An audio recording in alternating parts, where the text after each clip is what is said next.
Hello, everybody. Welcome to Black Kings of the Ring. It's your boy Ed, and it's the man, the The myth, myth, the the legend. legend. You already know. I put it down on there. They messed up and let me put my own name tag on the back. You already know. I hear you, man. So it's been a minute since we talked last. I know we Mm. got busy schedules and everything, but um, I know you're seeing Money in the Bank.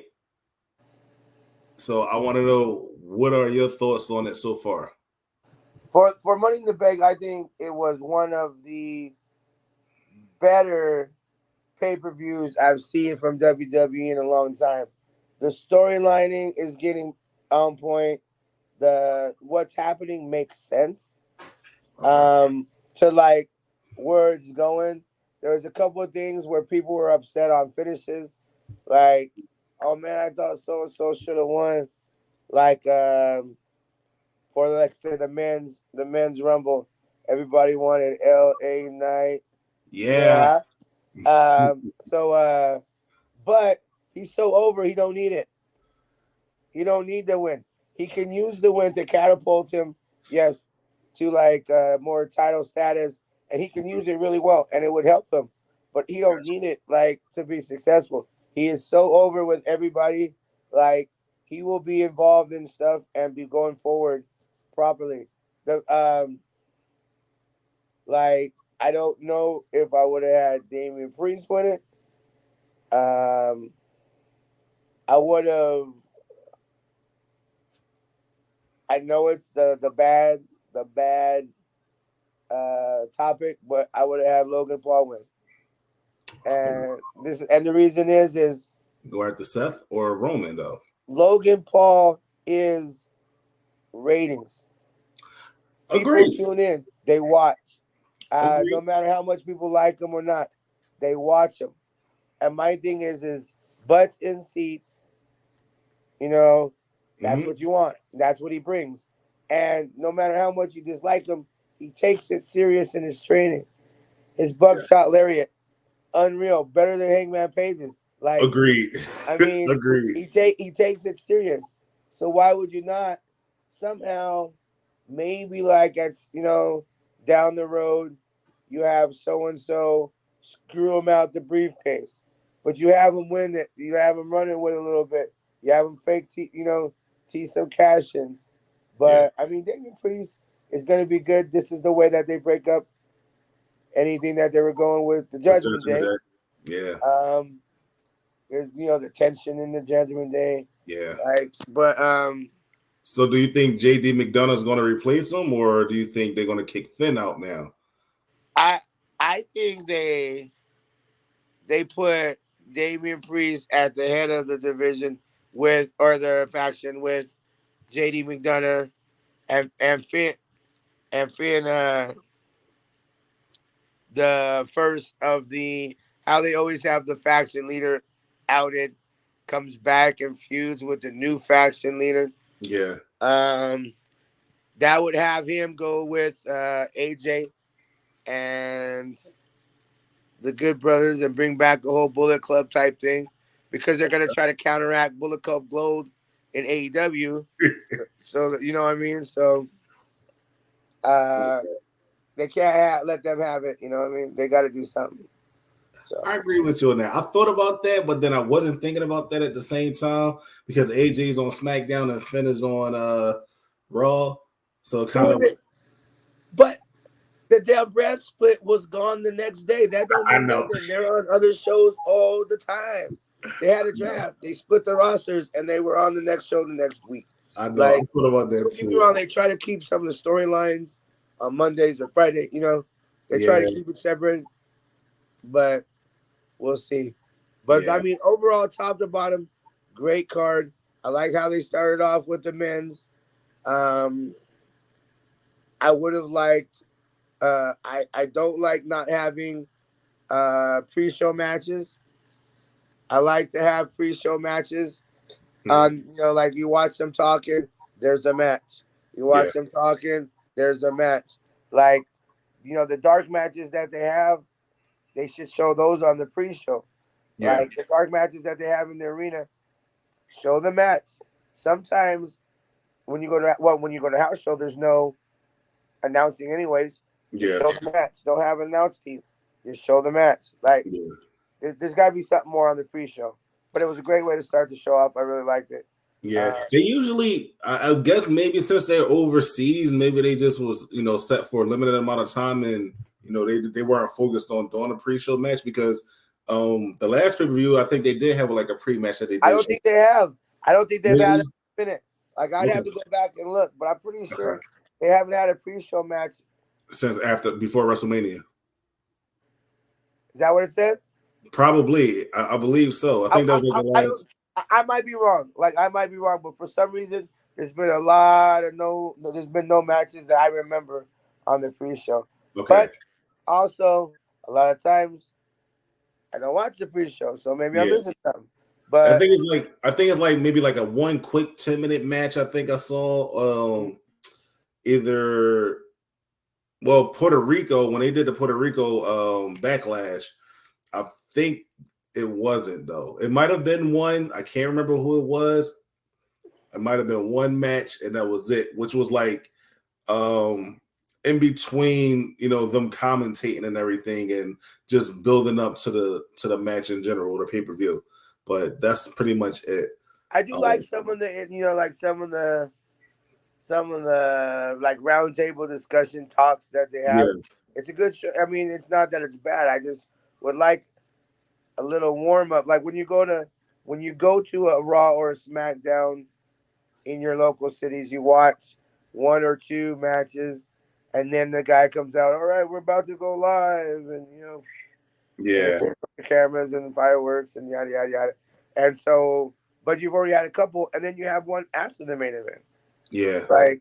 So I mean, I know that's for the house, the people there, the live people, get some people shown. That's how a lot of the guys get their characters over. It's to try in front of a crowd on a dark match. It would just add a little bit to the pre-show. I agree with you. For me, I thought the men's match was really, really good. I will say this one thing though. The whole incident with Logan Paul and Ricochet, I'll tell you what. Yeah, that was and then for him to try to almost like climb he missed it. They botched it. They should have went to something else really fast. He tries to climb up the ropes to make it work. Yeah. And then he just was like, "Hey, we're going." And he takes him and almost like saves the spot in a way, but in a way almost kills the guy. Yeah. He was not expecting to have to go. Yeah. I think it was the right decision. I mean, it could have been the right decision. But I think it could have worked if they went to where he just clotheslined him or something and then said, "Hey, we'll come back to that" or something. Yeah. But they set the table up for him to go through. There's always a table to go through. Yeah. I thought they were going to go off the top of the table, off the big ladder. Yeah. Like the Dudley Hardy. Mm-hmm. But just fall through. Ricochet saved that. I would have liked a big Ricochet bump. I like that they gave Butch a little push, a little spot to shine, hometown guy, to get his spot where he's climbing the ladder. He's not gonna win. He's not gonna win. It don't fit what he does. So he goes up, and then you're like, someone's coming. Someone's coming out the back. Someone's coming from the ring. LA Knight's gonna drop. Something's coming. So you're like, and then all of a sudden the hand comes up, chokes. Yeah. He took some nasty bumps. He did. He took some nasty bumps. He really did. I'll give him credit for that. But hold on a sec, totally different though. Speaking of nasty bumps, big up to Zoe Stark for taking that freaking code red off the top and through the ladder. That was unreal. Ooh. That match was. Speaking of Money in the Bank matches, that match was the business. But my thing was, I liked the ending. We kind of spoke on it a little bit. I liked the metaphor of Io having to climb over, physically over Bayley to get the win. Yeah. But my thing is I know there's got to be some. I mean, it's obviously scripted. Yeah. We know this. There's got to be some realism to it. What would have stopped them from just closing the damn ladder? Well, Their both of arms are them. tied. They're not, it's not cemented to the ground. You can move the ladder, like it's not stuck on the ground. So when she handcuffs them, they act like they can't go. They're stuck. They're pulling. Oh my gosh, I'm stuck. I can't do nothing. Move the ladder. Get up because you're stuck. Your arms are through like this. Pick it up and move it and put it down. They wouldn't have got it, but they acted like they were stuck. Yeah, but I think they were on like at least the first post though. I think they were on They the were first. down low, but see the thing is even if they're above the little bar or under the bar, it's not. They can even close it. You know what I mean? Yeah, But but she got in between though. When she got in between, it was already on Becky on one end because they were trying to. So because she this just guy was on YouTube and he was all like, "Watch this," and he puts his arms through. He handcuffs himself to the guy, and then or to because her arms through, yeah. and then he grabs Becky Lynch, and their arms through, and he goes and just moved, and I went, "Damn, that could have worked." Like, Yeah. and then at the end, they're just sitting there like, you know, Well, oh, I get you. they I ain't get you. bucking, they ain't throwing nothing, but Yeah, I it get was you on that part. Yeah. it was Okay. good. It was good though. Like it was something new, Yeah. and a lot of times we don't get new Trust. in wrestling because it's recycled through, Yeah. storylines are recycled through, gimmicks are. So to get something new, like you go, oh okay, I like that. I like that. I mean, if we don't get that, that's great. Oh, and here comes Raw, by the way. I got Raw's you. about to pop on. It just I know. popped on my TV over here. So I'm about to watch it. Oh, good shout out. In memory of Draws, they opened up with a Well RIP deserved. Draws for a little slide. Yeah. I Well got deserved. the audio off so that we don't get copyright Feedback. infringement or Got something. So, but I got closed caption. So I'm gonna uh, put my phone this way so I can read Raw on TV. No. I got you. But So no, what did you what was the moment of the Money in the Bank that made you go, holy smokes, that's dope? I would honestly have to say I'm gonna say the women's match. It got me more intense. The men's match I was shocked, but I will say the Ricochet moment right there when they did the flip made me more intrigued to see like, all right, what's gonna happen in the next Money in the Bank match? I say Because that was the first match. So now and I then mean John Cena coming back. That was John a Cena coming back, Drew coming back, which was kind of expected because he was in that picture that they posted on the plane and yeah. done messed up and they had to screenshot him out. But the even like the Shayna Baszler turn, about that. and you know why they doing that, right? They're setting up a Ronda Rousey return to the UFC. Watch. Oh, Because Amanda Nunes is gone now. She true. retires. They need a name that's going to draw people back to wanting to watch female MMA. Like they always have a big name. That's why they keep Conor McGregor around. Someone that sells pay-per-views. Yeah. But Ronda coming back would sell a lot of pay-per-views because people would pay to see if she still got what she yeah, has. So I say they do a program through SummerSlam. They retire. You do some kind of retirement angle, or they write her off somehow. they'll probably write it off. I don't think they're gonna retire. And And she there's was her out.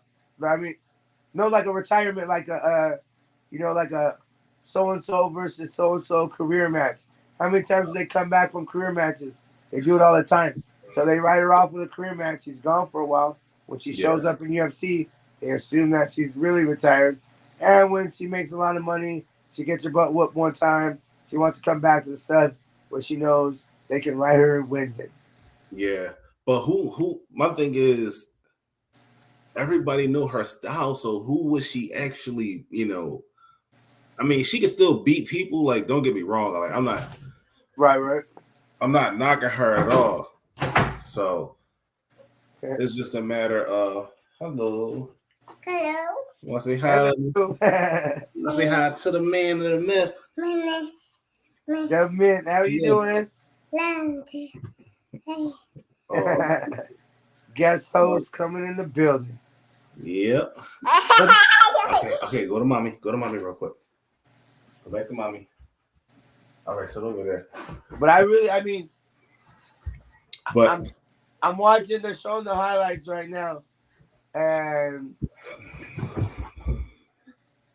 like we were saying just now, I was talking about the derogatory, but the wow moment has to be Roman Reigns getting pinned after 3 years. yeah, Like by Jay. I'll tell you what, I love this version of the Usos. Yes. I've always liked because I love tag team wrestling. And because you could have a storyline 2-on-2, 1-on-1, the other one versus the other one. Like you can do a lot with a program with a good tag team wrestler. Yeah. And for them to go like that and to do it clean with no false finishes, no run-ins, totally clean.